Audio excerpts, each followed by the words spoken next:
Bonjour à tous, avant de commencer la vidéo, je fais une petite annonce. Je suis actuellement en tournée dans toute la France avec mon groupe de musique. Il reste beaucoup de place pour nos concerts à Angers le 28 mars et à Mont-de-Marsan le 29 mars, qui arrive très bientôt. Il y a également une de nos plus grandes dates à la Rayonne à Lyon le 25 avril, donc pareil, ce serait génial de compléter toutes ces salles. Sinon, la date en Suisse à Yverdon-les-Bains est complète et c'est complété très vite, donc on a rajouté une deuxième le 23 avril pour ceux qui ont raté l'annonce. On sera également en concert à Rouen, à Auxerre et à Tulle. On arrive bientôt vers la fin de la tournée, donc ce sera un plaisir de vous rencontrer en vrai, mais n'hésitez pas à prendre des tickets parce que certains morceaux qu'on joue pendant cette tournée ne seront pas joués après. Le lien vers toutes les billetteries sont dans un Linktree dans la description ou au lien qui s'affiche juste ici. Merci beaucoup, bonne vidéo.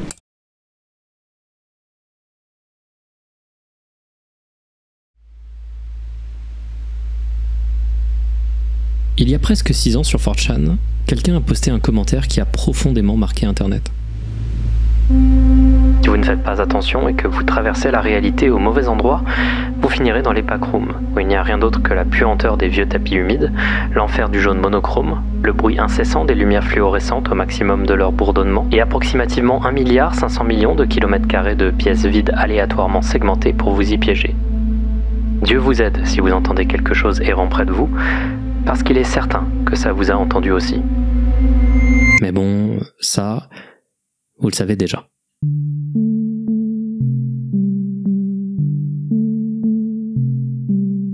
Vous connaissez les backrooms, je pense. Parce que si c'est pas le cas, sincèrement vous avez raté un truc ces 5 dernières années. Mais en tout cas, cette vidéo elle est faite pour être regardée à peu près par n'importe qui. Cet univers, il y a 5 ans, il a retourné internet. Et aujourd'hui, pour certaines personnes, c'est bon. Il y a eu une surcharge. On a bouffé des backrooms dans toutes les formes possibles et inimaginables pendant 5 ans, et personnellement, je trouve toujours que l'idée de base de l'univers des backrooms, c'est une idée géniale. Cette idée d'un espace alternatif, où on accède systématiquement par erreur, ces espaces vaguement familiers, cette image parfaitement entre le neutre et l'inquiétant, dont le texte ne te fait penser qu'une seule chose, qu'est-ce qui se cache derrière les murs. Je trouvais la base des backrooms, l'idée du début, incroyable. Et au cours de la chaîne, on a pu observer un peu l'émergence de l'une des creepypastas les plus importantes d'internet. C'était pas arrivé depuis très longtemps qu'un concept horrifique d'internet dépasse internet, mais c'est bel et bien arrivé, et ce pour le meilleur et pour le pire. Et pour certaines personnes, ça a surtout été pour le pire. Cette vidéo à la base devait être beaucoup plus longue et surtout beaucoup plus flippante. Mais je pense que la meilleure manière de parler une bonne dernière fois des backrooms en général sur la chaîne, c'est pas de faire une vidéo horreur. Le concept il est vieux et essayer de vous faire peur avec, ça va pas forcément marcher. Vous inquiétez pas, si vous voulez de l'horreur, il y a quand même une partie de la vidéo qui va être particulièrement sympa quand on va reparler un peu d'un petit créateur intéressant. Donc si vous êtes ici pour une vidéo qui fait peur, mais genre seulement ça, bah vous allez peu avoir ça. Je vais pas faire un focus horreur ici, non. Ici on va plutôt revenir en arrière et essayer d'analyser un peu le même. Essayer de comprendre comment c'est arrivé, comment les backrooms sont apparus, qui a été responsable de cette apparition, qui a été responsable de son explosion majeure. On va parler ensuite de son exploitation, on va parler un peu du n'importe quoi qui a suivi, puis on va finir en posant une question qui fâche. Est-ce que les backrooms sont mortes? Est-ce que c'est la fin? Est-ce que cet univers que j'ai trouvé si cool et pertinent à une époque, est-ce que c'est encore intéressant? Vous allez voir également un truc. Analyser le développement d'un tel univers et comment Internet l'a traité, c'est hyper intéressant. Car Internet fonctionne en réalité de manière très cyclique. Le développement des backrooms était prévisible et ce depuis le début, et je vais vous en parler à la fin de la vidéo, quand on arrivera à la conclusion. Mais avant de commencer, évidemment, je vous conseille de regarder ma première vidéo sur les backrooms, ainsi que la deuxième, même si la deuxième est moins importante en réalité. Cette vidéo n'est pas vraiment une suite de ces vidéos, mais si vous ne connaissez pas les backrooms, si vous ne connaissez pas les différentes formes compris les backrooms, on va pas vraiment s'attarder très longtemps sur certains points, et du coup ça va paraître peut-être être un enchaînement de concepts. Cette vidéo elle est faite pour les gens qui connaissent un peu l'univers déjà, même si je pense qu'une personne attentive qui ne connaît rien des backrooms pourrait quand même à peu près comprendre ce dont je vais parler. Bref, finissons cette introduction qui est interminable. Voici les backrooms, et ce pour une des dernières fois de l'histoire de ma chaîne.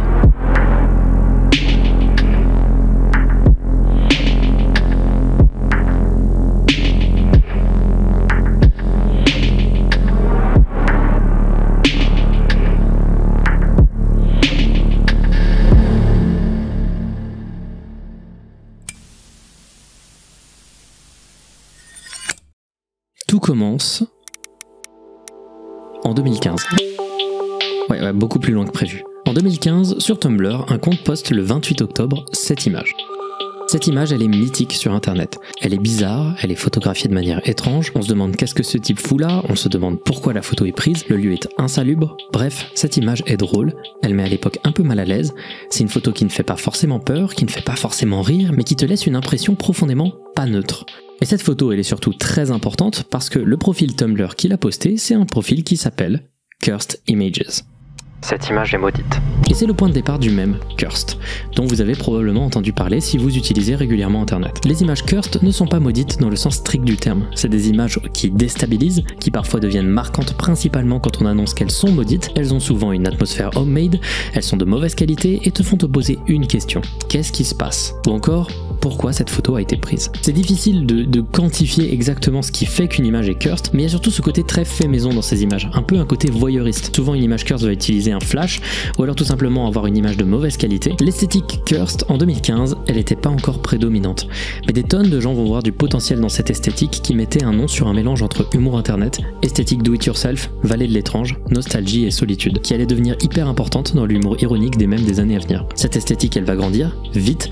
En 2016, il y a un compte Twitter à succès qui va poster des images cursed, puis des slideshows sur YouTube vont apparaître, systématiquement associés à une musique inquiétante, et qui semblent utiliser 95% du temps les images qui provenaient de ce compte Twitter. C'est quand la montée de cette esthétique était à son paroxysme que le 21 avril 2018, quelqu'un va créer un thread sur le board paranormal de 4chan. Sauf que sur 4chan, tout est anonyme, donc on ne sait pas qui a créé ce thread ni qui a répondu, mais il s'agit d'un thread demandant aux utilisateurs du site de partager leurs images cursed préférées. Je vous déconseille d'aller sur l'archive du thread car dans la bonne tradition de merde de ce site, quelqu'un s'est amusé à mettre un cadavre dans les images, donc voilà. Mais au milieu des réponses, on trouve un post qui est passé complètement inaperçu. Quelqu'un qui poste cette image. Et c'est la plus vieille archive de l'image qui a démarré le mythe des backrooms qu'on peut trouver sur internet. Pour l'instant. On n'est pas encore à la fin de la vidéo. Et sur le moment, cette image qui allait devenir mythique un an seulement après, elle passe complètement inaperçue. Il est probable que quelqu'un l'ait enregistré en se baladant sur le thread, mais personne ne réagit. En fait, il fallait attendre un petit mois que quelqu'un lance sans s'en rendre compte la deuxième pièce du puzzle qui allait mettre en place le terrain propice à l'apparition des backrooms. Le 21 mai 2018, un utilisateur Twitter appelé River Caferata, qui a maintenant supprimé son compte, répond à un tweet d'un autre utilisateur indisponible et cet utilisateur en question, il est en privé. Donc voilà, disons que j'ai pas trouvé vraiment l'archive de cette discussion. Mais tout ce qu'on a, c'est une screenshot d'un de ses tweets, qui a fait un peu de bruit sur le moment. Une définition du concept d'espace liminal. On appelle ça des espaces liminaux. Et ils te donnent cette impression étrange car tu n'es pas censé passer du temps à l'intérieur d'eux. Mais ce sont des espaces de transition où des choses arrivent avant et après eux. Sans savoir, ce message, il a un an d'avance. Car les espaces liminaux, c'est-à-dire ces lieux nostalgiques dans des images de mauvaise qualité, prises avec des caméras d'un autre temps, ces images crues qui s'inspirent clairement de l'esthétique cursed, elles allaient devenir prédominantes sur internet et surtout elles allaient complètement bouffer l'autre esthétique. Le 14 mars 2019, la première image iconique d'espace liminal va être postée sur Twitter par l'utilisateur Zerstoerer, qui va poster une image de l'intérieur de l'Holiday Inn Express près de l'aéroport Heathrow à Londres, en décrivant l'endroit comme ayant une architecture oppressante et cauchemardesque. Voilà la photo.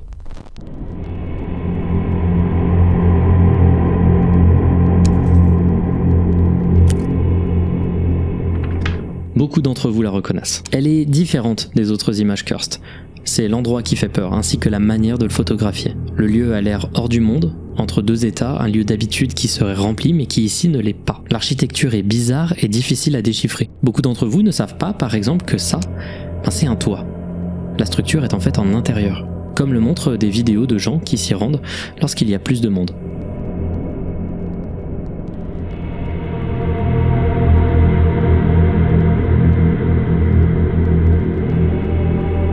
L'image elle est évocatrice et quelques gens se mettent à ressortir le terme espace liminal pour la décrire. À partir de ce tweet, sur YouTube, il va se passer quelque chose d'intéressant. Des gens vont recommencer à faire des slideshows d'images, mais cette fois-ci avec des images d'espaces liminaux, mais sans les appeler comme ça. À l'époque, ils les décrivaient plutôt comme des lieux paraissant familiers, mais dans lesquels personne ne s'est rendu. Ces montages nostalgiques et troublants sur fond de musique montraient en réalité exclusivement des espaces liminaux. Mais pour l'instant, le terme n'avait pas été répandu. Et au milieu de cet engouement, il y a un thread sur 4chan qui va à nouveau être créé sur le board paranormal. Et ce post, dédié à partager des images troublantes, un peu cursed, un peu étranges, et mettant mal à l'aise, utilisait comme première image celle-ci. Cette fois-ci, elle n'est pas passée inaperçue. Les gens vont poster plusieurs réponses, chacun apportant leurs images, puis quelqu'un va citer la première image et demander « C'est quoi cette image ?» Et une réponse à ce message va lancer à lui seul l'un des plus gros phénomènes horreur de l'histoire d'Internet. Et ce commentaire, c'est celui que je vous ai lu au tout début de la vidéo. C'est à ce moment-là que les backrooms ont été créés. Et là, ça va aller assez vite. Quelques temps après, quelqu'un va screenshotter ce commentaire, le coller à la première image, le partager sur le subreddit GreenText, partageant des commentaires trouvés sur 4chan, parfois drôles ou parfois un peu bizarres, et le post sur Reddit va prendre de l'ampleur. Dans les jours qui vont suivre, des gens vont se mettre à faire des montages sur Twitter, et à ce moment-là, la machine était lancée. L'idée d'un endroit gigantesque dans lequel on tombe par erreur, utilisant plusieurs esthétiques en pleine expansion, le concept s'apparentant à de l'horreur psychologique qui commençait à se répandre comme le genre d'horreur en vogue sur internet, tout ça, ça a beaucoup résonné avec les gens, l'image et l'idée, tout ça, c'était parfait. Et il arrivait pile au bon moment. Un truc comme ça, avec toutes les pièces que je vous ai données, ça arrive pas par hasard en réalité. Les pièces du puzzle étaient déjà là, et si ce commentaire n'était pas arrivé, quelqu'un d'autre l'aurait fait quelques temps après. Par contre, on a eu de la chance que ce commentaire soit aussi iconique, et qu'il trouve directement un nom à cet endroit. Les backrooms, les arrière-salles. C'est une très bonne idée. Et là, il va y avoir une réaction en chaîne qui s'est opérée au cours des mois suivants. D'abord, les backrooms vont se répandre. Les gens vont aimer l'idée et les gens vont chercher des tonnes d'autres images qui font penser à la première pour diversifier les images utilisées pour décrire le lieu. Et les gens vont remixer l'histoire en donnant leur version de l'univers, en donnant leurs histoires. On est dans la période première de la creepypasta des backrooms et à l'époque, il n'en existait qu'un modèle. On va voir plusieurs modèles de cet univers dans cette vidéo, c'est-à-dire des versions de cet univers, des manières de l'entrevoir, des manières dont il peut fonctionner. Et à chaque fois qu'un modèle des backrooms va devenir le modèle le plus populaire, ça va en réalité faire écho à l'étape dans laquelle on est dans l'expansion du mythe des backrooms. Ici, on est dans les premières étapes primitives du mythe. Donc le premier modèle des backrooms, c'est le modèle le plus primitif, le modèle classique. Ce modèle est simple, il n'y a personne dans les backrooms, à part vous.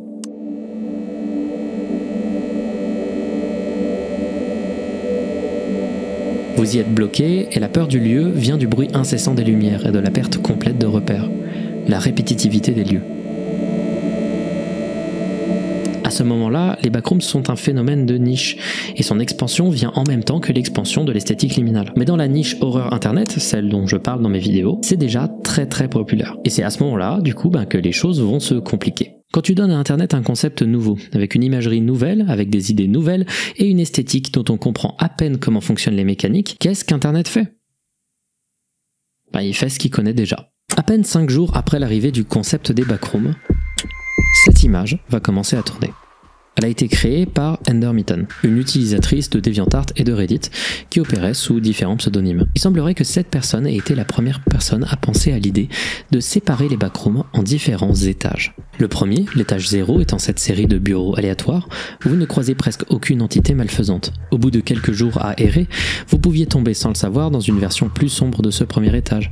L'étage 1, où les lumières agissent de manière imprévisible et où des entités malfaisantes difformes vous pourchassent quand vous êtes dans l'obscurité. Et enfin, l'étage 2, extrêmement hostile, serait une série de tunnels de maintenance avec des tuyaux bruyants et imprévisibles. Sur le moment, l'idée fonctionne trop bien. Les gens adorent cette idée et ça permet tellement de diversifier le concept des backrooms, sauf que ça va diviser les gens. Très tôt dans la création des backrooms par la communauté, il y a des opinions divergentes qui vont apparaître. Il va y avoir un groupe qui préférait le concept de base, un autre qui va aimer l'idée de la présence de 2-3 étages en plus à peine explorés, et il y a des gens un peu chaotiques qui vont créer des wikis, notamment un wiki fandom en juin 2019, et qui vont trouver que 3 étages, c'était pas assez. Et qu'il y avait également plein d'images liminales qui apparaissaient un peu partout, et qui les inspirait pas mal. Ainsi, on va avoir l'originale division en 3 modèles des backrooms. Le modèle classique, le modèle 3 étages et le modèle 3+. Littéralement, plus de 3 étages. Et ce modèle-là, il va exploser.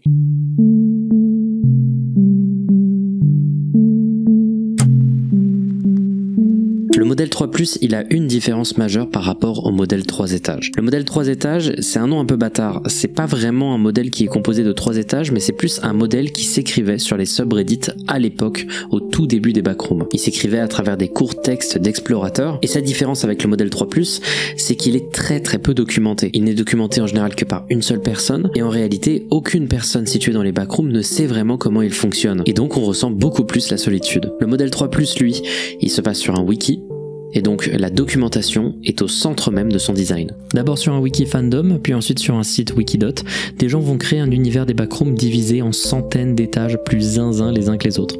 Et la raison de pourquoi ça a autant pris sous cette forme, c'est 3 raisons. D'abord, tout le monde a un hub où on peut faire grandir l'univers, ça désagrège un peu la qualité de l'univers des backrooms, mais ça crée un côté participatif très stimulant. C'est d'abord dans les cercles d'horreur niche que les backrooms sont d'abord devenus populaires, et donc les cercles d'horreur niche ont décidé de faire comme ce qu'ils connaissaient déjà, et ont structuré l'intégralité de leur wiki wiki participatif de la même manière que celui de la fondation SCP. Pour ceux qui ne le savent pas, la fondation SCP c'est un univers qui décrit les agissements d'une organisation secrète visant à capturer et contenir toute créature paranormale qui ne devrait pas être connue du grand public. Toutes les créatures sont recensées sous le nom de SCP-un numéro, puis ensuite un surnom. Elle a été créée à partir d'un modèle participatif sur un wiki où tout le monde pouvait rajouter ses créatures, et il y en a aujourd'hui des milliers. C'est d'ailleurs un peu drôle que, comme pour les backrooms, l'univers est pour origine une image sur 4chan accompagnée d'un texte. Le modèle 3+, utilise exactement le même système, où au lieu d'avoir des entités classifiées, on a des étages, et au lieu d'avoir des formes de SCP différentes, on a des entités et des sous-étages. Ils vont même reprendre certaines idées qu'il y avait dans l'univers de la fondation SCP, notamment cette idée d'avoir des codes qui sont communs à l'intégralité de l'univers, histoire de pas se perdre. Genre dans le modèle 3+, des backrooms, quand un survivant se balade dans les backrooms et qu'il trouve de l'eau, ce sera systématiquement non pas de l'eau normale, mais bel et bien de l'eau d'amande. En gros, pour ceux qui ne savent pas, l'eau d'amande c'était un truc qui était vendu aux États-Unis, voilà, qui était en fait fait à partir de sirop d'orgeat. Donc c'est une sorte d'eau avec un léger goût, un peu d'amande très sucrée, un peu sympa, voilà. Sauf que maintenant, de ce que j'ai pu voir et de ce que j'ai pu chercher, c'est plus disponible à la vente. Sauf que j'ai trouvé une manière de le reproduire sur internet. Voici à quoi ça ressemble. Et donc je vais goûter en face de vous pour la première fois de ma vie de l'eau d'amande des backrooms. Voilà.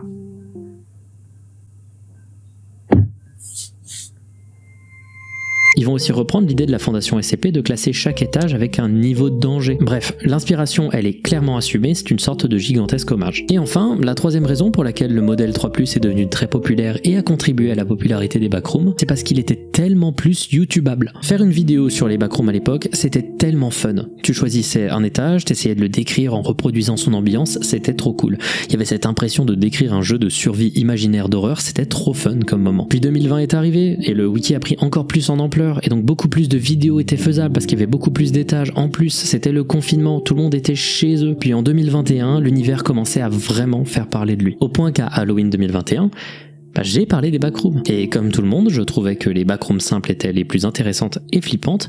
Et comme tout le monde, j'ai plutôt fait un finding sur le modèle 3+, car c'était beaucoup plus divertissant à regarder. Et au moment où je faisais ma vidéo, j'étais persuadé que j'étais en retard de fou sur la mode, qu'elle était déjà en train de mourir. Les backrooms existaient depuis longtemps à ce moment-là, et en fait, le modèle 3+, y montrait déjà énormément ses limites. Dans ma vidéo, j'avais essayé du mieux que je pouvais avec mes moyens de l'époque d'esquiver les étages mal écrits et les trucs un peu nazes, mais déjà à l'époque, je m'étais fait vanner pour les trucs évidents qui ne marchent pas avec les univers utilisant le modèle de la fondation SCP, c'est-à-dire un modèle participatif où tout le monde peut ajouter ce qu'il veut. D'abord, plus les backrooms sont documentés, moins c'est flippant. Genre quand tu lis le wiki, on dirait que dans les backrooms il y a 2 milliards d'êtres humains qui ont complètement dompté le lieu avec des guildes, du commerce. Ça a pas l'air vide, ce qui va à l'encontre de l'esthétique liminale. Ensuite, il y a trop d'étages. Et comme tout le monde veut être impressionnant, tout le monde veut avoir l'étage le plus flippant, le plus dangereux ou le plus intéressant. Au point que dans ma vidéo, on dirait que je dis toutes les 3 minutes qu'on est dans l'étage le plus dangereux des backrooms. C'est vraiment pas bon quand t'essayes de construire un univers. C'est pas du bon world building, personne peut survivre. Puis il y a tellement d'entités différentes et le bestiaire est trop détaillé.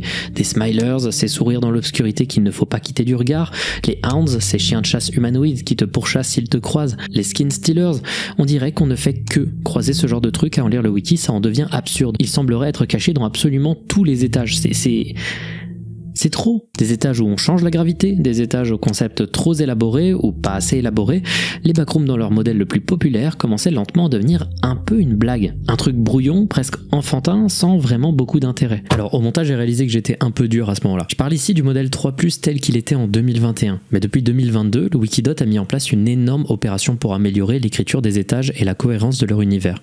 Et maintenant c'est vraiment beaucoup mieux. Mais c'est vrai qu'à l'époque il y avait une sorte de côté un peu enfantin bizarre qui a vraiment pas parlé à la majorité des gens. Et en vrai là je suis un peu dur pour rien, parce que c'est juste que les backrooms devenaient quelque chose d'autre. Elles évoluaient naturellement. Elles pouvaient pas rester exactement cette idée de base qui avait été présentée à la base, il fallait bien qu'elles évoluent. Mais sur le moment, ça semblait être une version légèrement moins bonne. Et les backrooms étaient donc en train de mourir.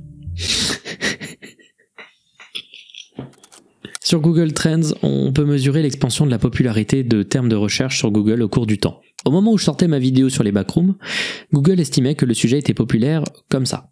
Voilà. À ce moment-là précisément, je pensais que les backrooms allaient bientôt n'être que de l'histoire ancienne. Voilà ce qui allait se passer au cours des mois qui ont suivi.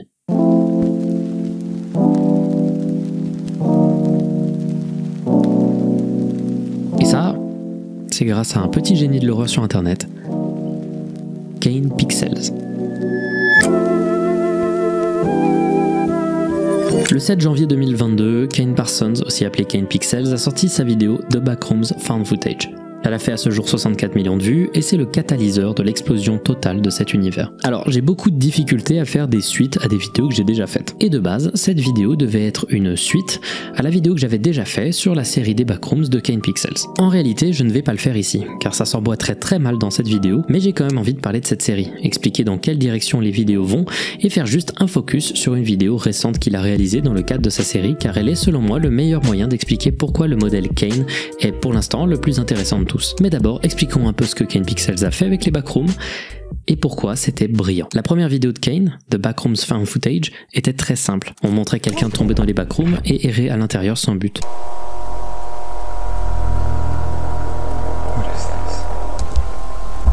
Hello? Is someone there?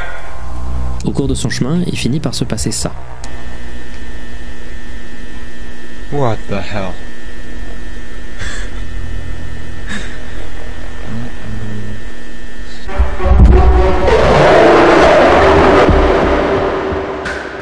S'ensuit un jeu de chat et la souris se terminant par un retour à la réalité.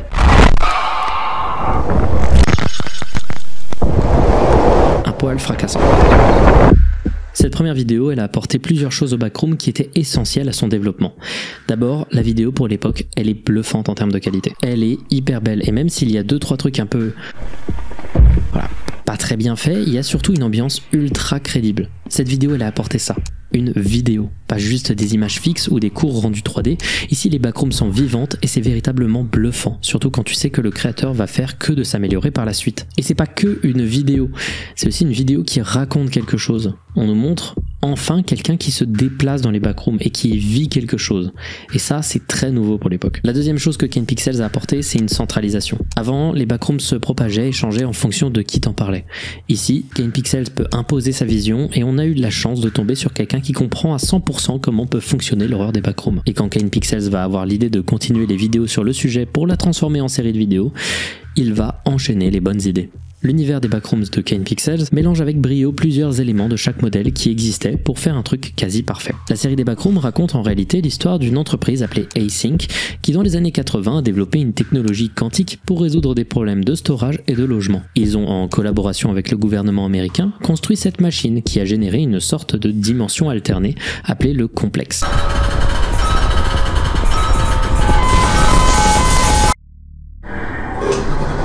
Franchi par cette porte, appelée le seuil ou le threshold. A la base, l'architecture du lieu paraissait comme une série de bureaux aléatoirement segmentés, mais à force d'exploration du complexe, Async va réaliser que celui-ci se distord de plus en plus au fur et à mesure qu'on s'enfonce dans ses profondeurs.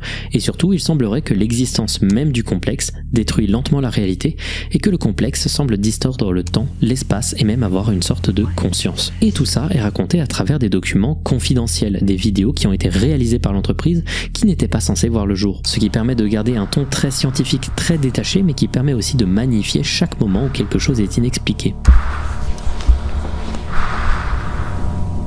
What are those streetlights? Il y a plein d'idées incroyables qui ont été utilisées par Kane pour faire en sorte que la série soit la plus efficace possible. Par exemple, pour t'expliquer tôt dans la série que la réalité est en train d'être affectée par l'existence du complexe, Kane te montre juste des statistiques de quantité de personnes disparues qui grimpent soudainement en flèche au moment de l'ouverture du seuil des backrooms. On se doute de ce qui se passe parce que la série est bien faite, mais ça te laisse suffisamment de temps pour te demander est-ce que c'est vraiment lié? Ou alors il y a une idée de génie dans la manière dont c'est raconté. La série maintient une atmosphère de tension peu importe quel épisode tu regardes, car le fait qu'on te présente des dossiers confidentiels d'un projet qui était censé être ouvert à tout le monde à la fin, mais qui n'a jamais porté ses fruits, ça fait que tous les extraits précèdent forcément une énorme catastrophe, un événement d'une gravité telle qu'elle aurait pu causer la fin d'un projet de ce type. Et à chaque fois que tu vois quelque chose de grave et que dans la timeline le projet n'est toujours pas annulé, et ça va loin dans les trucs graves qui se passent, tu finis par te dire qu'est-ce qui se passe ? Qu'est-ce qui peut arriver de pire qui peut causer la fin du projet? Et il n'y a pas très longtemps, il a été annoncé que Kane Pixels allait être le réalisateur d'un film sur les backrooms. qui est produit par A24, une société de production qui est à l'origine de tonnes de films d'auteur et de films d'horreur absolument incroyables, et selon certaines personnes, c'est même les seuls bons films d'horreur qui sont sortis depuis quelques temps, ce qui est faux évidemment. Donc il faut comprendre que si ce mec a été repéré par A24, c'est pas pour rien, c'est qu'il a un vrai talent de mise en scène qui est presque inné pour lui. Et pour vous faire comprendre à quel point ce mec est bon pour faire de la mise en scène, laissez-moi vous parler d'une des vidéos les plus récentes de sa série, une vidéo que je trouve brillante en termes de construction et qui peut être regardée par n'importe quelle personne qui n'a pas vu le début de la série. Cette vidéo, elle s'intitule Backrooms Found Footage 3.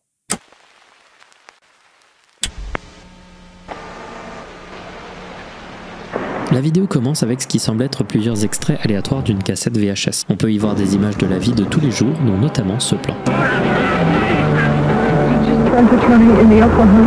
Ce qu'on peut entendre brièvement ici, c'est la phrase Oklahoma City Bombing. Un terroriste d'extrême droite ayant causé le 19 avril 1995 la mort de 168 personnes suite à une explosion d'un véhicule piégé. Ça permet de dater la vidéo qu'on va voir, comme étant située durant ce jour tragique, ou au moins autour du 19 avril 1995. Après donc quelques extraits de tranches de vie, dont un concert, on voit enfin la personne derrière ces images. Il s'appelle Ravi, et il exprime sa frustration après avoir filmé un cadre de l'entreprise Monsanto se moquer d'un enfant malade et avoir un comportement suspect. I realized I recorded a Monsanto exec joking with a DPR manager about a sick kid, and sure, I like making fun of diseased kids as much as the next guy, but right after that, they said something along the lines of, hey, if we accidentally push out the entire county, you might just get that ranch you always wanted. Et au milieu de son explication, la vidéo se met à accélérer. Fucking A, man. Et je trouve cette idée déjà très intéressante, car ça indique que clairement quelqu'un contrôle l'enregistrement et sélectionne les parties qu'il veut qu'on voit. Il y a donc deux couches de lecture, ce que Ravi va filmer, ce qu'il a vécu et ce qu'on veut bien nous montrer. Et donc il se pose une question, qui est aux commandes ?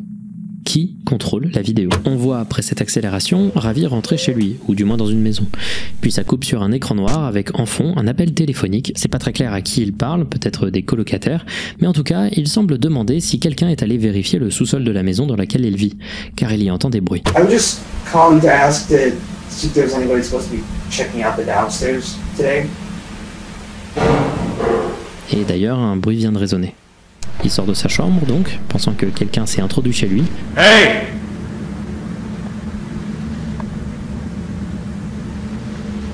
Someone there? Il descend les escaliers et trouve sa fenêtre vandalisée. Shit.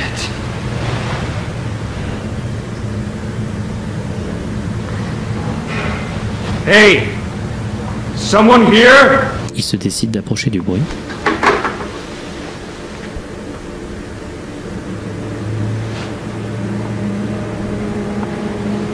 Il ne trouve rien, donc il décide de vérifier une autre porte. Il est tendu, il se déplace sans faire un bruit, ayant peur d'une altercation.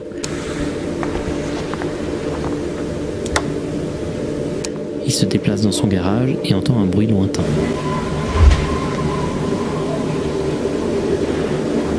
Il semble venir de cette fissure dans le mur, qui inexplicablement donne sur cette pièce.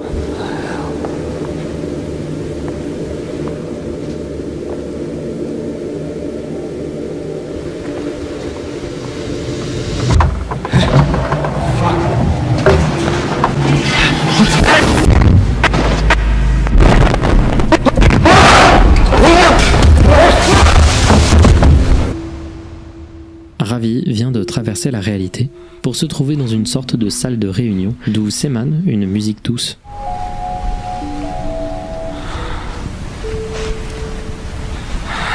For the record, I did not know this was here. Il est déboussolé et il commence à explorer. Il pique une clé dans cette porte, ouvre celle-ci. Il franchit un couloir et tombe sur la première architecture incohérente de son voyage. What the fuck? Il est bien dans les backrooms. La caméra coupe et semble le montrer essayant de trouver une sortie ou un moyen de progresser. Ne trouvant pas comment progresser, il retourne sur ses pas et se rend compte que la lumière du couloir qu'il venait de prendre s'est éteinte.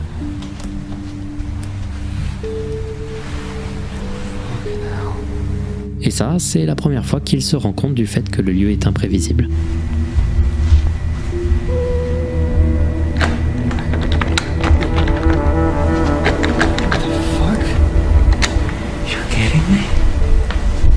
son côté, il doit penser que quelqu'un joue avec lui, mais d'une autre, on a plus l'impression que le lieu lui-même a une forme de volonté.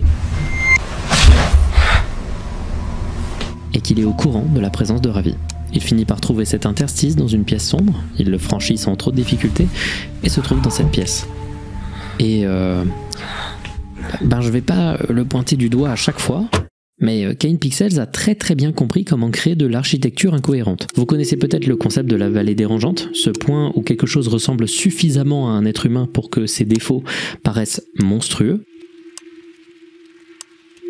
Et les backrooms selon Kane Pixels, c'est ce concept transposé à l'architecture. Et vous allez voir, cette vidéo fourmille d'endroits bizarres où aucun objet ne semble être à sa place. Et ça met particulièrement mal à l'aise.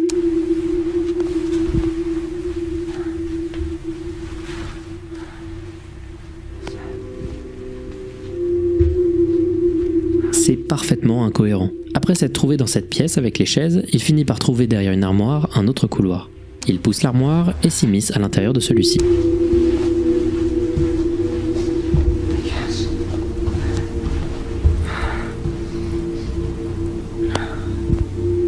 La caméra coupe. Il tombe sur cette pièce avec plusieurs fauteuils vieillots différents qui cachent en réalité une autre pièce. Et lentement, Ravi se rend compte que le lieu dans lequel il se situe est immense, au-delà de sa compréhension. Et surtout, hostile dans son architecture. À partir de ce moment-là, ça devient clair. Il n'explore plus. Il veut trouver une sortie. Il passe par cette pièce délabrée d'où s'émane cette musique.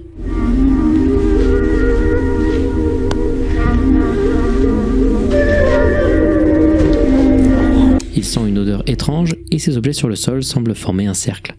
On remarque également des traces sur les murs. Des traces de moisissure. Il finit par entrevoir quelque chose qui l'alerte dans le coin de la pièce.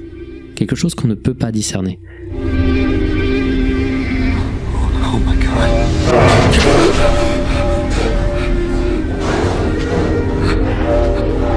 Ravi s'enfuit, et lorsqu'il sent la présence de quelqu'un, il a un éclair de génie. Et si il pouvait trouver de l'aide? I'm trying to leave. I don't want any trouble. Mais quiconque l'a entendu semble hostile à sa présence, donc Ravi s'en va pour ne pas causer de problème.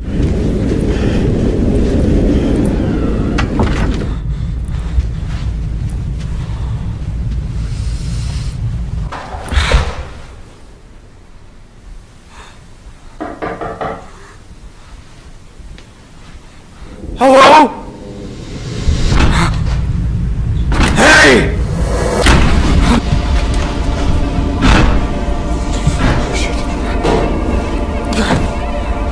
La caméra coupe alors que Ravi continue de s'enfoncer dans le complexe pour fuir la chose qui le suit. Et au milieu de sa course, il se trouve ici. Il commence enfin à réaliser la taille réelle du complexe. Et il est complètement démuni. What the fuck? What the fuck? Au milieu du couloir, il trouve cette pièce, à l'intérieur de laquelle il trouve une maison entière confinée à l'intérieur des murs du complexe. Il allume un interrupteur.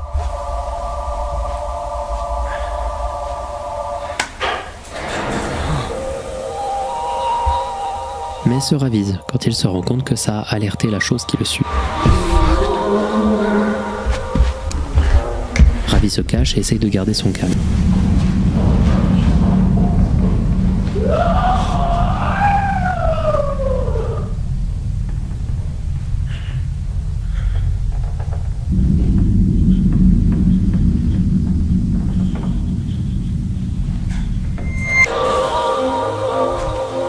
Il essaye, en restant discret malgré les lumières, de s'éloigner de la menace et rejoint cette série de pièces vides, couvertes de moisissures.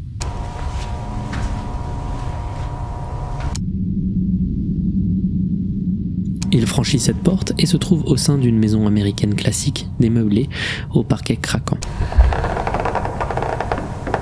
Le lieu ne semble jamais s'arrêter. Il essaye d'abord de regarder ce qu'il y a au-dessus des murs avant de continuer à progresser, et il trouve ce qui semble être deux paquets de chips. Et une statue de Guanyin, une Bodhisattva dans la religion bouddhiste, une sorte de déesse de la compassion. Il franchit le couloir qu'il avait vu juste avant, et se met à entendre des sons.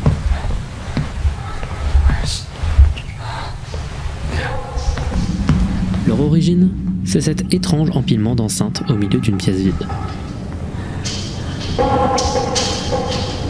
Mais avant de s'y rendre, il se penche sur cette affiche.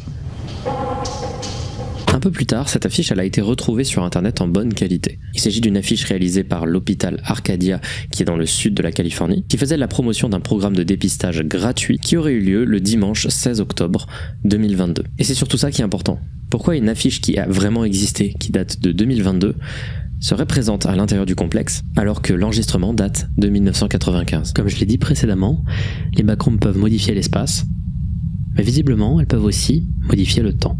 Un autre lien qu'on peut trouver avec ce poster, c'est ce logo qui semble mentionner la religion bouddhiste et qui semble lier ça à la statue qu'on venait de voir précédemment. C'est un peu comme si les backrooms se généraient avec des idées qui semblent se suivre les unes après les autres. Il se rend dans la pièce avec les enceintes, franchit un des deux couloirs et tombe sur cette énorme machine. Ça, c'est une tour radio. Et je suis trop content d'avoir fait mes vidéos sur le sujet, car maintenant, vous savez que là... Radio check. Does anyone copy? Ce que Ravi fait, Radio check. c'est du radio-amateurisme. You copy? Testing. 1, 2, 3. Et qu'il essaye de contacter un autre radio-amateur, en utilisant l'émetteur radio qu'il a en face de lui. Sauf que toutes ces tentatives d'essayer de trouver de l'aide sont complètement inefficaces. Il arrive bien à entendre une voix à un moment, Yes. Yes. et se décide de la suivre, pensant qu'il a capté un signal.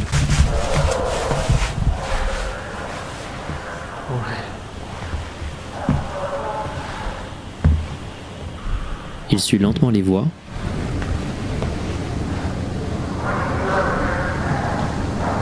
qui restent à peine discernables.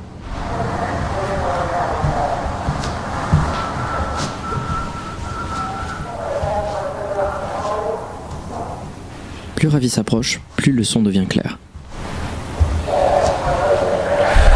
Il est en panique, il ne sait pas à quoi s'attendre, et il finit par comprendre que le son vient de derrière cette porte. Le son a l'air de provenir d'une enceinte qui est cachée. Mais il est clair qu'il s'agit d'un enregistrement d'une radio de police. Mais au milieu de son écoute,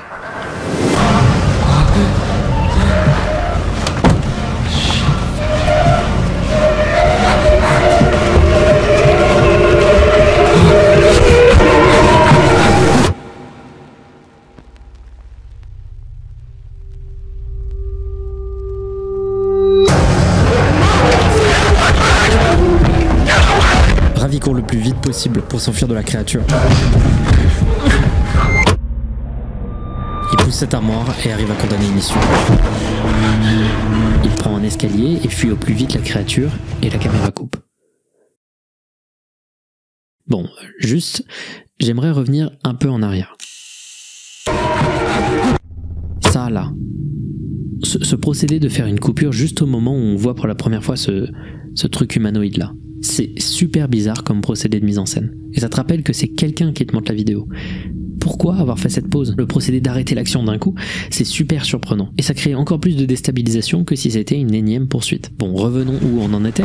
La caméra avait coupé et on nous montre cet étrange passage où Ravi semble zoomer sur une zone de moisissure. Et on dirait presque, et c'est subtil, qu'elle bouge. De retour sur Ravi se déplaçant dans les backrooms. On imagine que c'est filmé bien plus tard car Ravi n'a plus l'air paniqué. Il franchit quelques zones insalubres, incorporant toujours plus d'éléments et d'objets de la réalité, et il finit dans cette grande pièce avec des fenêtres donnant sur... ça.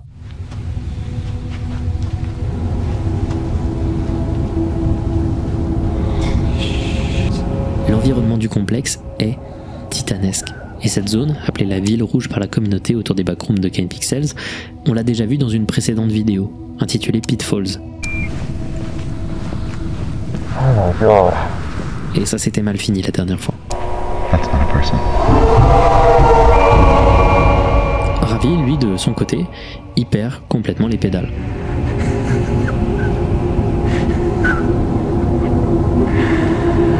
Ça le dépasse complètement. Il franchit une pièce et repasse ce couloir qu'il avait déjà franchi et il finit par se retrouver dans la partie du complexe non aménagée. Il est retourné sur ses pas. Il se déplace silencieusement, enchaînant des couloirs jaunes similaires. Il trouve des endroits qu'il a déjà franchis, mais sous un autre angle. Puis enfin, il arrive dans cette pièce. Il y a quelqu'un dans la pièce ? Non, c'est juste un truc en carton. Qui d'ailleurs représente un homme des cavernes. Okay. Ravi franchit la pièce, un peu confus, et juste avant d'en sortir, il vérifie une dernière fois que rien n'a bougé. Il commence à devenir clairement paranoïaque. Il arrive dans cette pièce, et au bout de celle-ci, il trouve cette maison.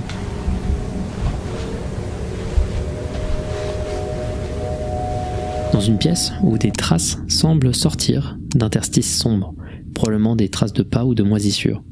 Il y a des vêtements et des objets aléatoires qui jonchent le sol, et une statue romaine semble percer celui-ci comme si elle avait apparu ici soudainement en traversant le sol. Ravi entre dans la maison, vérifiant ses arrières, et il semble que celle-ci a déjà été visitée par quelqu'un.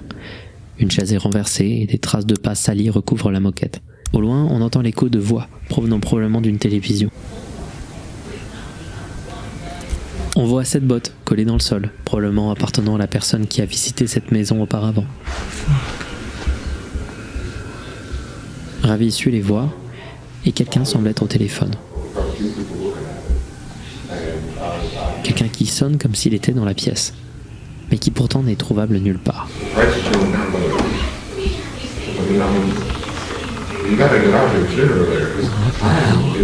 Il finit par essayer d'interagir. Hello? Et l'homme lui répond.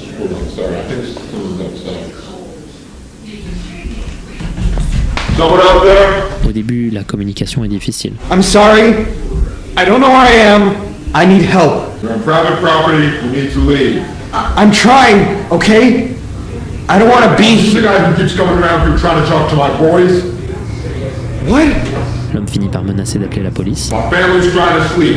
Leave or I'm calling the police. Really need help. Station's a quarter mile down the road. Listen, I can't. Puis lentement, Ravi semble le convaincre que quelque chose de bizarre se passe. I've been walking for like 9 fucking hours, man. Where the hell are we? I can't even see you. Actually, do call the cops. That's fine. Just please help me out here. Leur discussion est vraiment bien écrite. On comprend parfaitement qu'on est en face de deux personnes complètement incapables de comprendre ce qui leur arrive et qui essayent lentement de démêler le fil. Where are you? Well, what? Where the hell are you? I just looked outside and I don't see you. I'm in like a living room with a fish on the wall. Is this some kind of game you're doing? Are you having a laugh over this? I'm not. I'm not. It sounds like you're on the other side of this wall, but this door goes nowhere. Et on finit par comprendre un truc. Ici, la porte elle donne sur rien, mais dans la vraie vie, elle donne sur une terrasse en face de la maison. Ravi entend l'homme comme étant derrière le mur, car il est derrière le mur dans la réalité. Et quand il finit par se lever pour entrer dans la maison et essayer de trouver Ravi,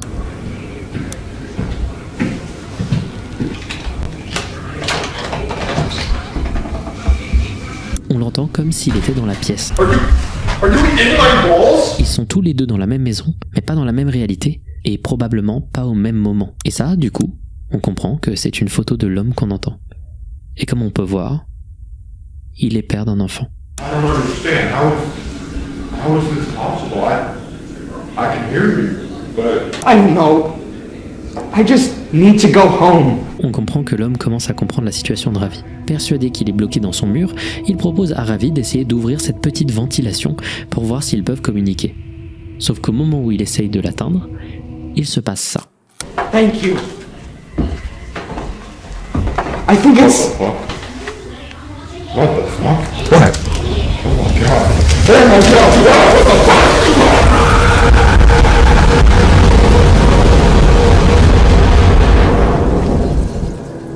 Le père est tombé dans le complexe également. Harry, what happened? Hello?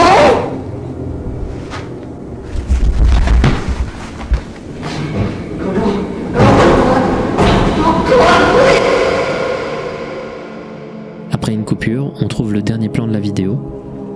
Un plan sur Ravi qui monologue sur un souvenir de sa vie. Il a complètement perdu sa santé mentale, et arrivant lentement à la fin de la batterie de sa VHS, il émet ses dernières paroles. I just want to go home. Avant de se fondre dans le silence, au moment de la fin de sa cassette. It's gonna fix.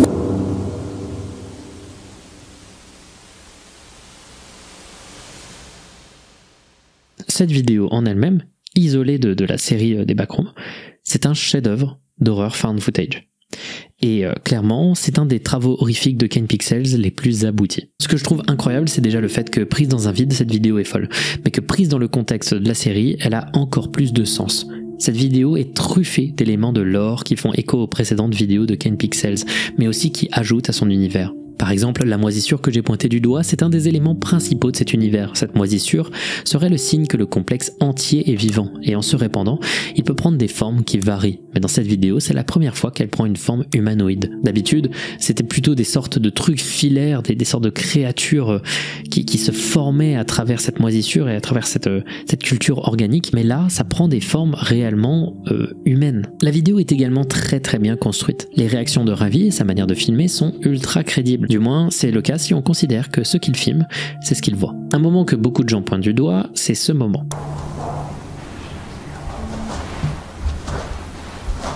Ce petit coup de caméra là, qui veut à la fois dire « Qu'est-ce que ça fout là, ça ?» et « Si j'ai besoin de boire de l'eau, je sais où aller. » C'est hyper humain comme réaction. Enfin, c'est humain si tu pars du principe que ce que tu regardes, c'est les yeux de Ravi, plus qu'une caméra. Mais en imaginant qu'il essaye de documenter tout, un peu comme il le présentait dans le tout début de la vidéo, ses yeux deviennent ce qu'il filme en fait. Aussi, on remarque des détails qui semblent indiquer que quelqu'un avait déjà été sur les mêmes chemins que notre protagoniste. Genre cette armoire.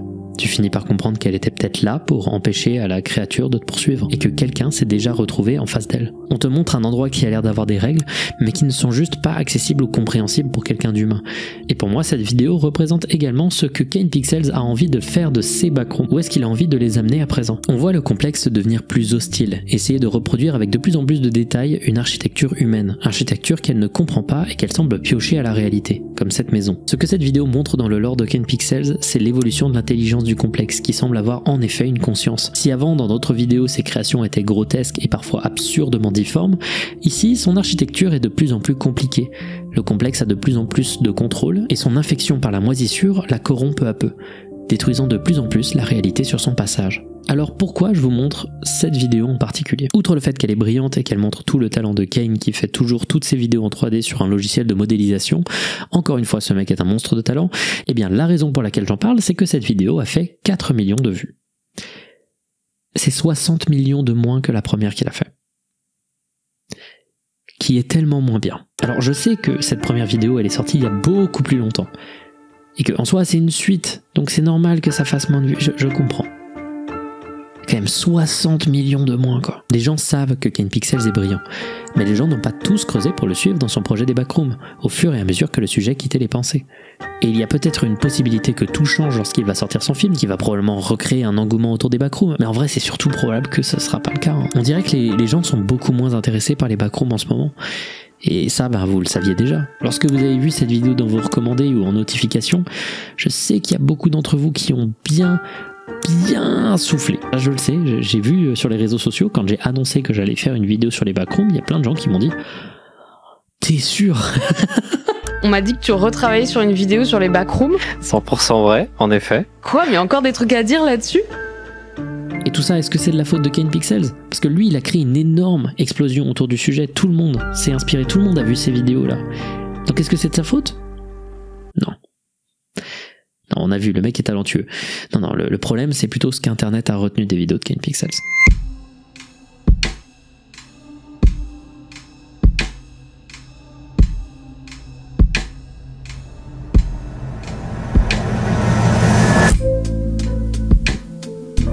Alors, on va arriver dans la partie de la vidéo qui va être moins sérieux et peut-être un peu plus drôle.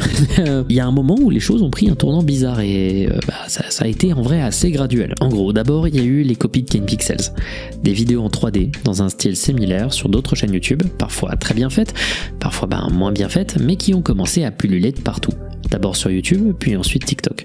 Et plus ces vidéos se sont multipliées, plus 2-3 trucs sont devenus évidents. D'abord, les gens ils ont arrêté de penser à cette image quand ils pensaient au backroom. Voilà, cette image iconique, voilà.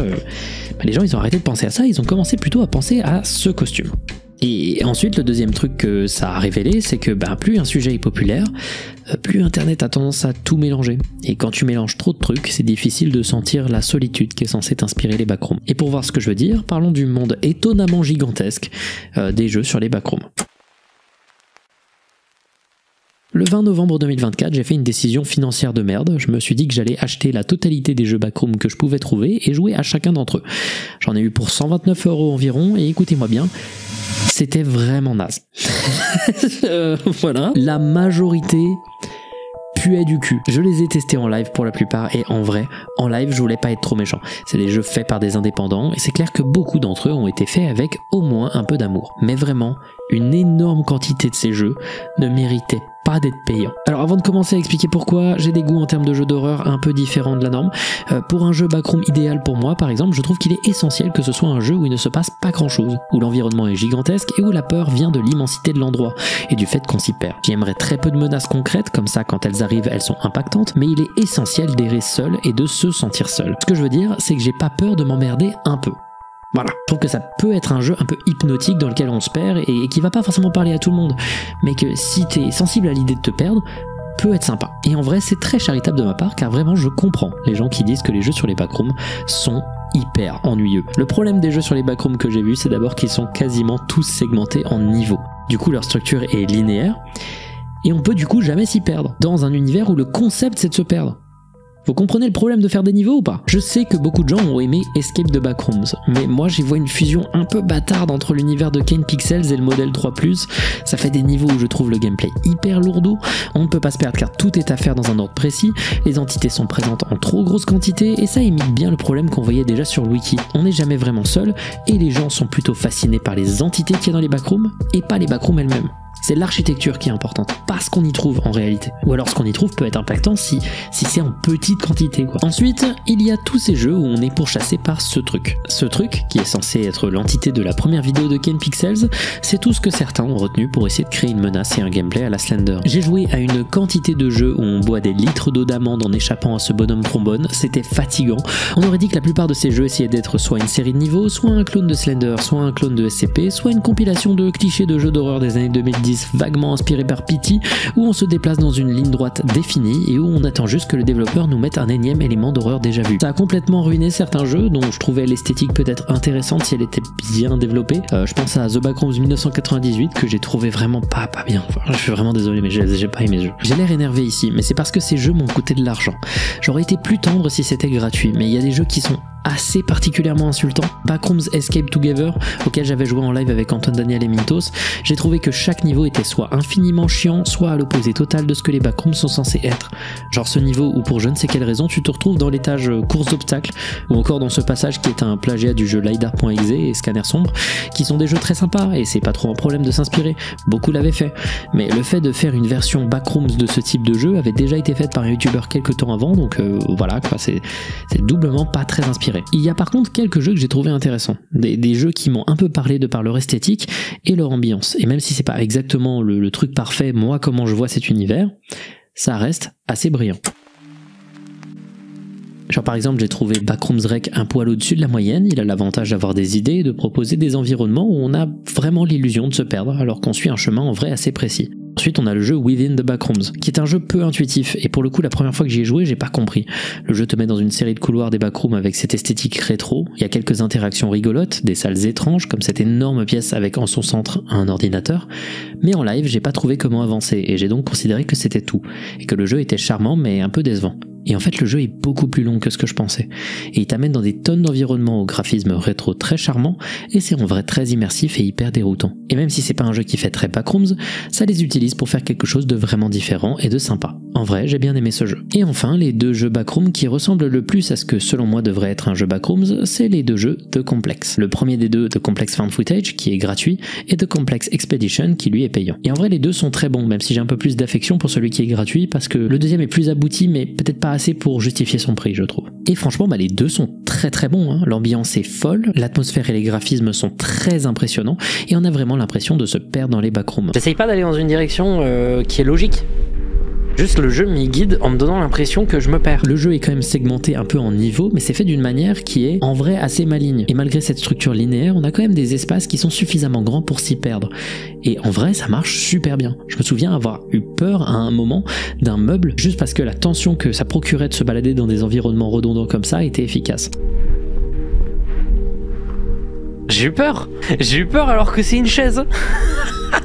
Ce qui manque à ces jeux, c'est peut-être une grosse frayeur, un élément qui t'oppresse ou te marque, car en vrai j'ai trouvé qu'une fois sur deux, les éléments d'horreur qui étaient intentionnels avaient l'air un peu bancal. C'est plus des jeux qui montrent un énorme potentiel, l'atmosphère est brillante, et si vous aimez ce type de jeu, vous allez kiffer. C'est vrai que je trouve par contre que c'est un poil court et l'horreur n'est pas encore assez gérée. Et c'est tout. Les autres jeux backroom auxquels j'ai joué m'ont soit ennuyé, soit déplu, un peu, voire même beaucoup. À côté de ça, il y a 2-3 jeux avec une esthétique liminale que j'ai trouvé sympa. Des jeux d'exploration où il se passe pas grand chose, que je trouve assez reposants, comme par exemple Dreamcore, même si j'ai l'impression qu'en vrai si tu cherches bien, il y a moyen de bien flipper, ou alors le très bon Anemoia Police, qui a l'avantage d'être un des premiers jeux avec ce type d'esthétique à avoir été développé. Mais alors pourquoi il y a autant de jeux backroom ? C'est parce que les développeurs ont vu que le jeu Escape de Backrooms a eu un succès en vrai assez massif, surtout sur Twitch. Et ce succès il a été tellement vénère qu'il y a eu des tonnes de gens, particulièrement des plus jeunes, qui ont commencé à penser que les Backrooms, c'était le truc qu'on voyait dans le jeu. C'est difficile à mesurer, mais la surabondance du jeu sur Twitch, VOD et autres let's play, le côté jeu en multi qui le rend très propice à faire des clips, tout ça, ça a fini par solidifier que l'esthétique des backrooms, c'était des bonhommes en jaune qui sautent partout. Si tu regardes sur Google Trends et que tu essayes de comparer le terme Escape de Backrooms avec Kane Pixels, ou encore Backrooms Found Footage, voire même Backrooms Game, tu réalises que celui-ci a tout écrasé sur son passage. Et un des problèmes de ce jeu, selon moi, c'est qu'il mélange beaucoup. C'est comme s'il voulait caser le plus possible de références à toutes les versions de cet univers. Sauf que ça lui donne une atmosphère un peu informe. Comme s'il essayait de mélanger le style de Kane Pixels avec le concept d'étages de toutes les sortes, ce qui finit par avoir l'air hyper confus. Et comme ce jeu a eu cette explosion, voilà, et qu'il a fini par même surpasser un peu la popularité de Kane Pixels, le contenu sur les réseaux, il a commencé à partiellement refléter, son modèle, c'est-à-dire le modèle où on mélange tout. C'est devenu beaucoup plus enfantin, et surtout c'est devenu une blague. Les bonhommes en jaune au parc, les bonhommes en jaune qui font du foot, une multiplication des entités grotesques en tout genre, c'est devenu un peu un mélange de tous les types d'horreur en vogue depuis 20 ans. Ça pique chez SCP, Five Nights at Freddy's, Poppy Playtime, l'esthétique liminale, Dreamcore, Weirdcore, Cursed, le mascot horror, c'est devenu informe. C'est devenu une blague. Et malgré ça, il y avait quand même toujours des contenus qui étaient faits par amour, qui étaient très intéressants sur le sujet. Des tonnes de gens qui s'inspiraient de Kane Pixels pour faire leur propre histoire, et qui en vrai se démerdent super bien avec de bonnes idées. Et la vidéo d'Inoxtag sur les backrooms là, elle est pas mal du tout. Moi, c'est vraiment pas comme ça que je vois cet univers, mais pour une vidéo s'apparentant à du fit and fun au premier abord, c'est très bien fichu, et surtout tu vois dans le making of une énorme volonté de bien faire. Au-delà d'une sorte d'hommage de ce que Inox et sa team voient dans les backrooms, c'est aussi un hommage à l'horreur d'internet, ce qui en vrai reflète assez bien le fait que l'horreur des backrooms était en train de piocher un peu partout, mais en vrai ça donne un côté très sincère à la vidéo qui m'a pas dérangé du tout. Moi personnellement, je n'aurais pas fait ça comme ça, surtout le placement de produit pour AirUp, j'aurais pas fait de cette manière-là, mais c'est un très bon boulot. Bravo Inès. Et maintenant, expliquez-moi pourquoi Inoxtag a fait un meilleur boulot que American Horror Story.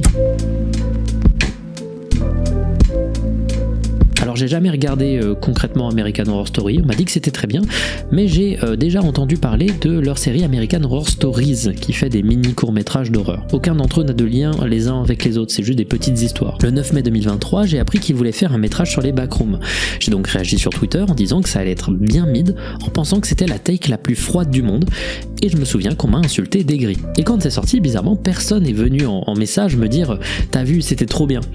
Parce que personne n'a aimé. Parce que ouais, c'est sorti et je l'ai vu récemment et c'est le pire truc lié au backroom que j'ai vu jusqu'à maintenant. Quand vous pensez au concept des backrooms, quels sont les premiers thèmes qui vous viennent à l'esprit ? Si vous avez pensé tout de suite à relation père-fils, très mauvais scénario de thriller et secte avec des masques et zone dans laquelle tu vas quand tu te sens coupable d'un truc, vous existez apparemment mais vous êtes juste une seule personne. Je me souviens de l'avoir regardé avec un pote et on était sidérés à chaque minute. Tous les dialogues étaient archi mauvais et chaque décision était abominable. Et d'ailleurs dans ce truc-là, le côté backrooms infini, etc., c'est montré qu'une seule fois. Le reste du temps, les backrooms c'est genre une pièce. Il y a peut-être 2-3 personnes qui ont apprécié le machin. Moi personnellement, j'ai trouvé ça vraiment mauvais. Et en fait, tous ces projets, tous ces efforts, ça a commencé à éloigner dans la tête des gens ce qui avait tout lancé à la base. Cette image. Et la vérité, c'est que cette image, elle avait une force de fou. Tout le concept des backrooms, c'est de dire qu'il existe une réalité alternative dans laquelle on peut tomber à n'importe quel moment. Et le truc, c'est que pendant des années, l'origine de cette image, peu importe les quantités de recherche sur le sujet, était complètement inconnue. Le fait que personne ne sache d'où vient cette image, ça a donné une aura de fou aux backrooms. Ça leur donnait une atmosphère de mystère qui dépassait même les confins de son univers. Le fait qu'on ne trouve pas cette image assurait au moins que les backrooms allaient rester au moins un sujet de discussion dans la niche d'internet. D'une manière ou d'une autre, elles allaient survivre. Parce que personne ne les trouvait. Sauf que l'année dernière, il s'est passé un truc très drôle. Alors, jusqu'à l'année dernière, l'origine de cette image, c'était un lost media. C'était un média perdu, on ne savait pas d'où ça venait. Et si vous connaissez ma chaîne, vous savez que les lost media, c'est un milieu où la recherche est prise très au sérieux. Et quand les fans de lost media ont vu cette image, qu'ils ont vu tout ce qu'elle a engendré, qu'ils ont vu son aspect mystérieux, le manque d'infos et de contexte, eux, ce qu'ils ont vu, c'est un énorme challenge. Quiconque retrouverait d'où vient cette image deviendrait une légende. C'était un des lost media les plus convoités d'internet, et la recherche a pris des formes incroyables. J'avais rarement vu ça. Il existe un document qui compilait les avancées de la recherche et c'est fascinant à lire. D'abord, la recherche de cette image, il faut expliquer à quel point elle était inespérée. Elle avait été postée, à notre connaissance, depuis l'année dernière que 2 fois sur internet. Et à chaque fois, c'était sur 4chan. Et 4chan, comme je l'ai dit plus tôt, c'est un site où tout est anonyme. Mais aussi un site où, au bout de quelques jours, ton fil de discussion disparaît. Et il est archivé que si les gens ont voulu l'archiver. Et souvent c'est mal archivé, c'est-à-dire qu'il manque des informations dans les archives. Et les 2 fichiers images des backrooms qu'on a pu trouver dans des archives 4chan avaient toutes les 2 un nom différent. Le fichier avait un nom différent, indiquant que ce n'étaient pas des images originales, mais des copies d'une autre image qui existait déjà. Donc je répète, ça veut dire qu'on n'a même pas l'image originale. On a une version compressée, et donc on ne peut pas faire de recherche inversée sur internet. On ne peut pas essayer de chercher cette image, parce qu'on n'a pas le bon fichier. Cette image, elle est aussi profondément banale. Enfin, en vrai, elle l'est pas, mais ce qu'elle montre, c'est-à-dire une pièce vide, ça c'est banal. Et sur internet, trouver une image spécifique de pièce vide, c'est quasiment impossible. Le fait que tout est anonyme fait qu'on n'a personne à contacter, et donc c'était peine perdue. Pendant des années, des gens ont spéculé, pensant d'abord à une annonce qui s'est retrouvée quelque part sur internet. Il y avait aussi des rumeurs qui disaient que c'était l'arrière d'un magasin de la marque Sears. Des gens ont sorti aussi cette image en disant que c'était probablement le lieu où avait été pris la photo, jusqu'à il y avait des pièces jaunes, c'était un véritable bordel. Puis après, il y a des gens qui ont commencé à s'organiser. Ils ont regardé la photo, mais genre vraiment regardé la photo.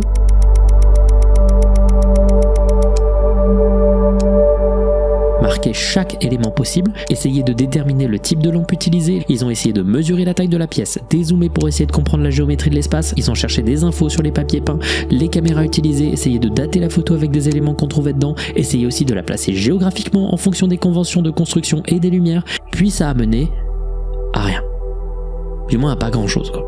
Puis l'année dernière, il y a un utilisateur nommé Sam Elliott qui va un peu analyser le nom du fichier image trouvé sur le post de 2018, c'est-à-dire le premier, pas celui qui a donné naissance au mythe des backrooms, mais le premier le plus vieux qu'on connaissait, et il va spéculer que cette image se déplaçait déjà sur 4chan autour de 2012 en regardant un peu le formatage du nom du fichier. Il va donc passer un temps fou à écumer des milliers et des milliers d'archives 4chan datant d'entre 2010 et 2012 en cherchant une image qui fasse 640 pixels par 480 et qui pesait 62 kilobits. Vous vous dites déjà que c'est concrètement chercher une aiguille dans une botte de foin.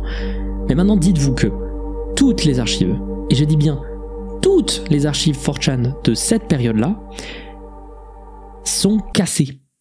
Et que donc seules quelques informations sont disponibles sur celles-ci. Mais les images de cette époque, des archives de cette époque, ne sont quasiment jamais visibles. Elles n'ont jamais été archivées. Donc ce mec va chercher des images pendant des heures et spéculer lesquelles pouvaient être un repost de l'image des backrooms uniquement avec des informations de contexte. Et ensuite il va prendre tous les potentiels posts qui pouvaient contenir cette image et les mettre dans une liste en espérant que des gens savent quoi faire d'une liste d'images impossible à lire et perdue. Et là il y a une autre personne qui va arriver dans l'équation, c'est une utilisatrice du Discord de recherche qui s'appelle Serara, qui va regarder cette liste de posts et elle va avoir une idée. Sur internet, il existe un truc qui s'appelle un code hash, ou image hash. C'est un code qu'on va associer à une image qui est unique à un fichier et qui sert à identifier une image de site en site. Donc Serara va analyser chacun de ces threads envoyés par Sam Elliott et chercher lesquels avaient des image hash associés. Elle va ensuite prendre ces hash et chercher dans plein d'archives 4chan si d'autres posts avaient des hash correspondants en espérant tomber sur un thread où l'image était encore disponible. Elle va passer plus de 150 heures à faire des recherches, à lancer des programmes pour comparer ces codes hash et à un moment, alors qu'elle commençait à ne plus y croire, elle va avoir un résultat positif. Une archive d'un site compilant des archives de 4chan appelé 4Plebs sur le board de 4chan dédié à la télévision.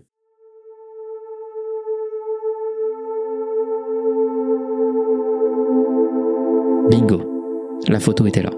On venait de trouver un post de l'image des backrooms datant de 2011. C'était incroyable, enfin une avancée. Et donc peut-être qu'on avait enfin accès à une image non compressée, une image originale de l'image des backrooms.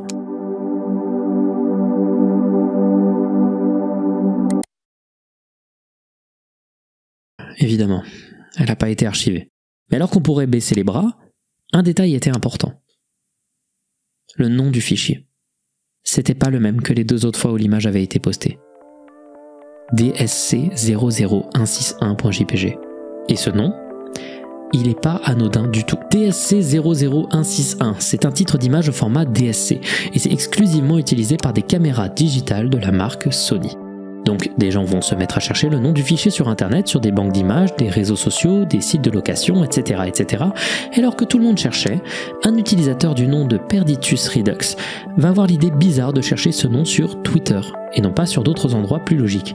Et il va tomber sur un truc incroyable.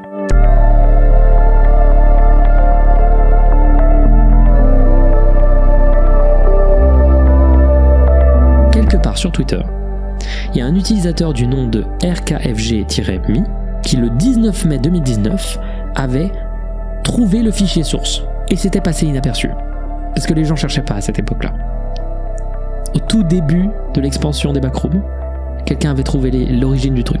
Une des clés de la solution de l'image était sous notre nez et personne ne l'avait vu. Si on clique sur le lien de son tweet et qu'on le met dans la Wayback Machine, on trouve l'image originale des backrooms. Et cette image est donc bien l'original. Et donc, si on a l'image originale, l'étape suivante est plus que simple.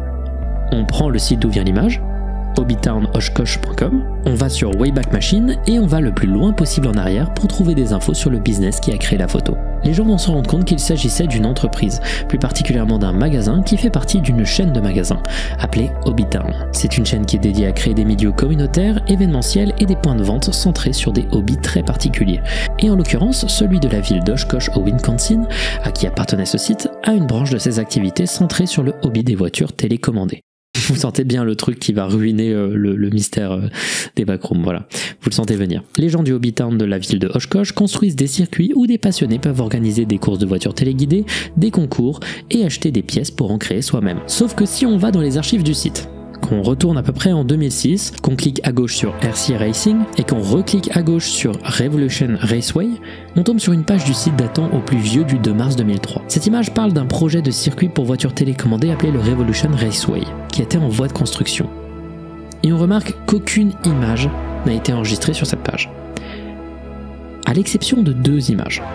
Et c'est comme ça que le 30 mai 2024, l'utilisateur Xaft a trouvé le lieu et la date où avait été photographiée l'image des backrooms.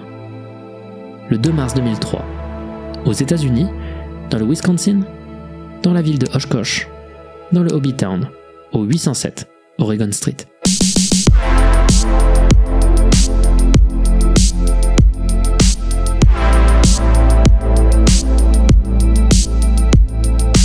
La première récompense de ceux qui ont fait les recherches, c'était d'avoir une deuxième photo de ce à quoi ressemblaient les backrooms à l'époque. Mais sur le moment, beaucoup de gens étaient très frustrés de savoir que énormément d'images n'avaient pas été sauvegardées lors de l'archivage. Sauf que quelques temps après, des gens ont contacté Bob Mazza, qui est le gérant du Hobbytown de Oshkosh. Et celui-ci a partagé un maximum d'informations et plus d'une centaine de photos d'époque, nous montrant l'intégralité du bâtiment lorsque celui-ci était vide aux alentours de 2002. Il donne également plein d'autres informations, des archives du site et même l'appareil photo qu'il a utilisé pour prendre la photo. Il n'y avait plus aucun mystère. Et vous pouvez scroller dans ces photos et vous balader à l'intérieur du bâtiment qui, un jour, deviendra l'un des plus mythiques de l'histoire d'Internet.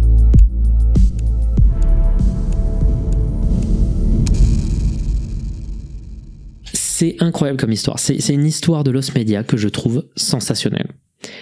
Mais quand j'ai appris ça, quand j'ai appris que les gens avaient retrouvé enfin l'origine de l'image des backrooms, j'ai eu peur que ce soit le dernier clou dans le cercueil de cet univers. Ce mystère pouvait les maintenir en vie, les backrooms.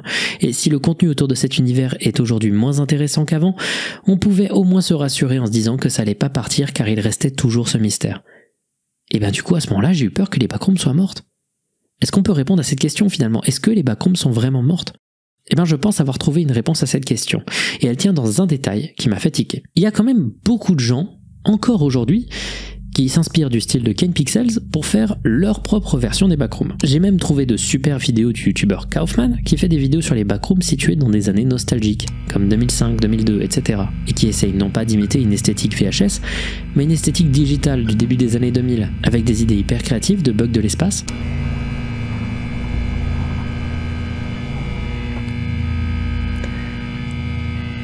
des environnements fascinants.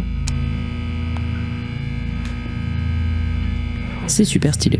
Et c'est à ce moment-là que j'ai réalisé que j'avais déjà vu ça. Pas les vidéos, mais ce truc-là, ce phénomène. L'idée de s'inspirer d'une série qui change tous les codes de l'horreur sur YouTube pour refaire à sa sauce le même format pour raconter autre chose. Il y avait des indices un peu partout dans la vidéo, mais je pense que les backrooms sont le nouveau Slenderman. Et c'est un truc de fou à quel point ça colle bien. Moi je sais que ça m'a pas mal retourné le cerveau quand j'ai eu cette idée en fait, mais ouais, clairement les backrooms c'est le nouveau Slenderman. Les backrooms et Slenderman, c'est deux creepypastas qui ont pour origine une image, à laquelle on associe une courte histoire facile à diffuser. Les deux sont dans des esthétiques en vogue à l'époque, pour les backrooms c'est l'esthétique cursed et liminale, pour Slenderman c'est la creepypasta de monstres dont un représentant était notamment le Rake. Des tonnes de gens au début vont construire à partir de cette image et cette histoire et rajouter leurs éléments au lore, raconter leurs histoires avec des nouvelles images et lentement le même va se propager dans une niche. Puis quelqu'un va créer une série sur YouTube. Une série novatrice sur énormément de points qui va changer drastiquement la manière de raconter l'horreur sur internet et qui va devenir virale. Pour les backrooms, c'est la série de Kane Pixels, pour Slenderman, c'est Marble Hornets. Une série qui, certes, a commencé 10 jours après les premiers montages photos, mais qui va devenir un phénomène viral dans les 2 ans après ses démarrages. Alors que le phénomène se propage, des tonnes de créateurs indépendants vont s'inspirer des créations de cette série qui définitivement est en train de changer les codes de l'horreur sur internet et qui devient virale à cause de ça. Pour les backrooms, on a tous les gens talentueux qui ont créé leur propre version des backrooms dans un style Kane Pixels, et pour Slenderman, on a toutes les séries du Slenderverse, des tonnes de séries qui s'inspirent de Marble Hornets pour raconter en fin de footage la descente aux enfers d'un personnage principal qui tombe sur la créature. Et dans les deux cas, c'est des gens talentueux qui s'approprient les codes pour faire des versions moins virales de la série de base, mais tout aussi importantes pour le développement de la créature. Puis dans les deux cas, à un moment, il y a un développeur de jeux vidéo qui va tomber sur la série, qui va être inspiré et qui va créer un jeu moyen, mais qui a des mécaniques très mémorables et qui s'inspire très ouvertement de la série, mais aussi un peu des créations de fans sur internet. Pour les backrooms, on a Escape the Backrooms qui utilise ouvertement toutes les idées de Kane Pixels, mais qui insuffle le modèle 3+. Pour Slenderman, on a Slender the 8 Pages qui incorpore plusieurs lieux de la série Marble Hornets, le tunnel, l'hôpital et la forêt, et surtout qui amène le concept des pages qui avait été inventé par Marble Hornets, mais en gardant un Slenderman avec des tentacules, ce que la série Marble Hornets a toujours refusé de faire. Dans les deux cas, le jeu il va devenir très célèbre et il va être joué par toutes les célébrités du moment sur internet. L'un s'est propagé à travers des let's play et l'autre en stream, et ça va mainstreamiser le phénomène et créer plein de copies de ces mêmes jeux. Après ça, le phénomène va dépasser internet, et le tout va devenir par la force des choses et par effet de surexposition un énorme mème, une sorte de blague. Le truc ne fait plus vraiment peur et les gens s'en moquent. Puis après ça, le temps passe. Et pour les backrooms, on ne sait pas ce qui arrive. Mais pour Slenderman, s'il ne fait plus aussi peur qu'avant, il est dans l'inconscient collectif. Dans la vidéo d'Inoxtag, ça parle du Slenderman. On voit le Slenderman, alors que Inès, comme moi, il avait 7 ans quand le mythe a commencé. Internet a, par la force des choses, créé un mythe qui s'est propagé et maintenant c'est un élément du folklore. Les gens s'en souviendront car il sera passé de génération en génération. Et est-ce que c'est ce qui va se passer avec les backrooms ? Je pense. Mais je pense que ça sera également un peu amoindri. Le Slenderman, c'est un monstre, c'est un truc physique qui en plus est super facile à représenter ou à faire en costume. Maintenant, essayez de faire un costume des backrooms à Halloween et j'avoue que vous allez peut-être un peu galérer. C'est pour ça la combinaison hazmat en fait. Parce que c'est plus facile de faire un costume. En effet, je pense que c'est pour ça que l'image originale s'est souvent faite obscurcir par l'image des gens en combinaison hazmat ou celle des nombreuses entités. Les gens ont besoin d'un truc humanoïde auquel ils peuvent associer le mythe, car c'est plus facile à reproduire. Mais en même temps, je pense que les backrooms peuvent survivre aussi à travers un autre truc. La phrase « Putain, on dirait les backrooms » que vous avez peut-être dû entendre à un moment, peut-être si vous avez des gens qui sont intéressés par les mêmes sujets. Cette phrase-là, elle peut aider parce qu'il y a 1000 endroits qui ressemblent à ce concept. Et dans la tête de beaucoup de gens, c'est inconsciemment un synonyme d'espace liminal. Je pense que c'est ce qu'il va se passer. C'est que le Slenderman sera aux créatures d'horreur, ce que les backrooms vont devenir à l'architecture. Et là, on arrive vers la fin de la vidéo. C'était la fin de la dernière vidéo sur les backrooms de cette chaîne. Sauf qu'en vrai, non, je pense pas. Je pense pas que ce sera la dernière. Mais ce sera la dernière qui parlera des backrooms en général. Je pense faire par exemple une grosse vidéo qui revient sur toute la série des backrooms de Kane Pixels quand elle sera terminée. Peut-être que même je ferai un short ou une vidéo lorsque le film de Kane Pixels va sortir. Mais voilà, ça fait bizarre. C'était une grosse étape. J'ai été associé à ce machin pendant des années. Et ça fait bizarre de clore ce chapitre en fait. Ça m'a fait plaisir les backrooms. C'était marrant tant que c'était là. Maintenant, ça a plus le même effet. Et je suis content de voir que tous les signaux mènent à ce qu'elles ne disparaissent plus. Donc si vous voulez ma réponse finale, je trouve pas que les backrooms sont mortes. Je pense qu'elles vont survivre. Par contre, elles finiront, comme le Slenderman, à ne plus faire peur à personne. Merci beaucoup d'avoir regardé ce Findings. Je sais que il va pas plaire à tout le monde parce que voilà, il y a des gens qui vont le trouver chiant à en crever, mais moi c'était un peu intéressant. C'était presque une sorte de Findings hors série. Je sais toujours pas si je vais le mettre en Findings normal ou en Findings hors série, mais voilà, c'est un Findings particulier. C'était intéressant de revenir sur ce sujet une bonne dernière fois et surtout de parler de la plus grande trouvaille de Lost Media de l'année dernière. Ça fait bizarre, hein. Ça fait bizarre que ce soit fini. Ça fait trop bizarre que de se dire que j'en parlerai plus quoi. Enfin sauf peut-être des trucs de Kane Pixels, mais Kane Pixels fait des trucs maintenant qui dépassent même ses inspirations. Merci beaucoup de m'avoir suivi pendant autant de temps et j'espère que vous continuerez à me suivre parce qu'il y a des belles choses qui arrivent par la suite. À la prochaine.